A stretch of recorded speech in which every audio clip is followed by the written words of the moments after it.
Love versus screen यानी कि mobile किस तरह से हमारी जिंदगियों को झंड कर रहा है, किस तरह से रिलेशनशिप को खराब कर रहा है, आपका जो रोमांस है, आपका लव है, आपके बीच में जो एक स्ट्रॉन्ग बॉन्डिंग है, आपके इमोशंस है, फीलिंग्स हैं, आपका फेस टू फेस कनेक्शन किस तरह से खत्म होता जा रहा है इस मोबाइल की वजह से।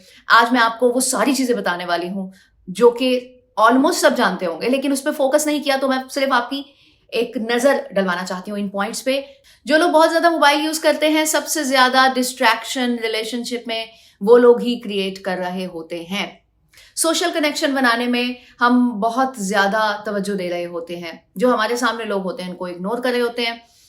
इसीलिए एक ड्रॉबैक मोबाइल यूज करने का ये हो गया, जिसके लिए मैंने कहा कि बाउंड्रीज बनाना बहुत जरूरी है।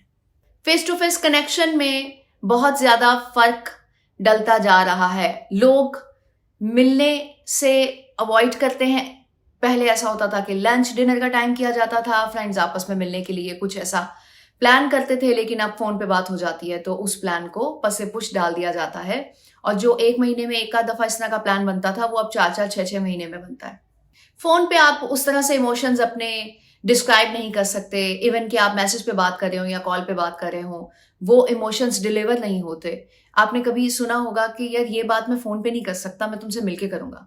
इस तरह के जुमले इसलिए बोले जाते हैं क्योंकि वो इमोशंस आप नहीं दिखा पाएंगे या नहीं बता पाएंगे जो कि आप फेस टू फेस बता सकते हैं।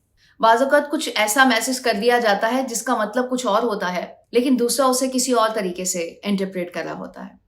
तो इस तरह ट्रस्ट इश्यूज क्रिएट होने लग जाते हैं, और उसको रिजॉल्व करने के लिए या एलेबरेट करने के लिए कोई 2-3-4 घंटे लग जाते हैं। तो जब तक आपकी मुलाकात नहीं होती, तब तक वो मसला हल नहीं होता। सारा दिन के काम करने के बाद, चाहे वो मियाँ है, बीवी है, या फिर कोई भी रिलेशनशिप है, हम मोबाइल की तरफ तवज्जो देते हैं या उन मैसेजेस का जवाब देना शुरू होते हैं जो कि सारा दिन में हमें रिसीव हुए होते हैं। उन लोगों को कॉल करना शुरू कर देते हैं जिनकी कॉल्स दिन में आई होती हैं या जिनको हम याद कर रहे थे। इस सारी एक्टिविटी में जो आपके साथ लोग होते हैं, फिजिकल अपीयरेंस कह रही हूँ जिनकी होती है, वो निग्लेक्ट हो जाते हैं। और आपका एक रिलेशनशिप जो कि आप सोशल मीडिया के थ्रू बना रहे होते हैं, जाया कर देता है उस रिलेशनशिप को जिसकी इंपॉर्टेंस ज्यादा है। क्योंकि जो सोशली कनेक्ट होते हैं आपके साथ, वो सिर्फ शेयर कर रहे होते हैं चीजें। मैं ये नहीं कह रही कि वो कनेक्शन नहीं होता, लेकिन अगर कंपैरेटिवली देखा जाए तो वो कनेक्शन आपका ज्यादा अच्छा होना चाहिए जो कि फिजिकल अपीयरेंस के साथ आपके घर में मौजूद है या आपके सामने है। सोशल मीडिया के डिफरेंट प्लेटफॉर्म्स जो कि आप मोबाइल पे यूज कर रहे होते हैं, हर कोई अपनी एक्टिविटी को बहुत अच्छे से पेश करता है। मैं यहाँ गया, मैं बहुत खुश हूँ, मैं पानी में एंजॉय कर रहा हूँ, मैं हवा में उड़ रहा हूँ। इस किस्म की चीजें जो कि बहुत ज्यादा फैंटिसाइज करके दिखाई जाती हैं, उससे दूसरे लोग जो कि घर बैठे होते हैं वो बेचारे जेलस होने के अलावा कुछ नहीं करते। अब आप माने या ना माने, इसका इम्पैक्ट तो आता ही है। या तो आपके अंदर एक ख्वाहिश जागती है कि यार मैं भी कर लूं ऐसा, मैं कब जाऊंगा, मैं कब प्लान करूंगा, ये लोग बहुत अच्छे हैं। एक नेगेटिव वाइब पूरे मुआशरे में सर्कुलेट कर रही है, वो ये है कि यार ये लोग कैसे चले गए, इतनी महंगाई हो रही है आजकल, ये कैसे जा सकते हैं इस तरह घूमने फिरने। हर चीज के फायदे नुकसान होते हैं, इसलिए नुकसानात की तरफ मैं आपकी तवज्जो इसलिए दिला रही हूँ, याद रखिएगा, ताकि हम उसे किसी तरह एलिमिनेट कर सकें, और अगर नहीं कर सकते तो कम से कम रिड्यूस कर लें।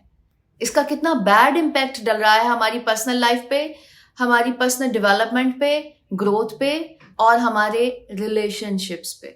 स्लीपिंग डिसऑर्डर, स्लीपिंग डिस्टर्बेंस कह लें। जब आप कंटिन्यूसली सारे कामों से वेले होकर रात को बेड पे लेट के कोई आधा 2-2, 3-3 घंटे स्क्रॉल डाउन करते रहेंगे चीजों को, और मुख्तलिफ प्लेटफॉर्म्स पे जाते रहेंगे, कुछ 4-5-6 तो प्लेटफॉर्म्स होंगे जिनमें आपने अकाउंट बनाए होंगे, उन सबको चेक करते करते आप अपना जो सोने का टाइम है उसके साथ नाइंसाफी कर जाते हैं, जिसका इम्पैक्ट आपकी पूरी बॉडी पे, दिमाग पे और आपकी हर चीज पे डलता है। ये सारे पॉइंट्स जो मैंने आपके साथ शेयर किए हैं, इन सब के रिजल्ट्स को आपको फेस करना पड़ता है। इसी तरह बाकी सारे पॉइंट्स पे नजर डालिए तो ये सारी चीजें स्ट्रेस का बाइस बनती हैं, आपको डीमोटिवेट करती हैं, नेगेटिव इमोशंस उजागर होते हैं, नेगेटिव हैबिट्स आपकी क्रिएट होती चली जाती हैं, सब कुछ नेगेटिव नेगेटिव हो रहा होता है। तो अब किस तरह से इसको आपने डिक्रीज करना है, ये तो आपने देखना है। इसके हल भी मैंने आपको बताए हुए हैं अपने लास्ट 1-2 व्लॉग ऊपर, देख लीजिएगा। बाउंड्रीज क्रिएट करनी है, डिजिटल डिटॉक्स करना है और टाइम मैनेजमेंट करनी है कि किस तरह से आपने कितना टाइम मोबाइल को देना है या सोशल सर्कल को देना है जो कि आपके सामने एग्जिस्ट नहीं करता, और किस तरह से आपने वक्त को डिवाइड करना है अपने इर्द गिर्द लोगों में जो कि आपके सामने हैं और बाकी चीज़ों पे, यानी कि स्क्रीन पे।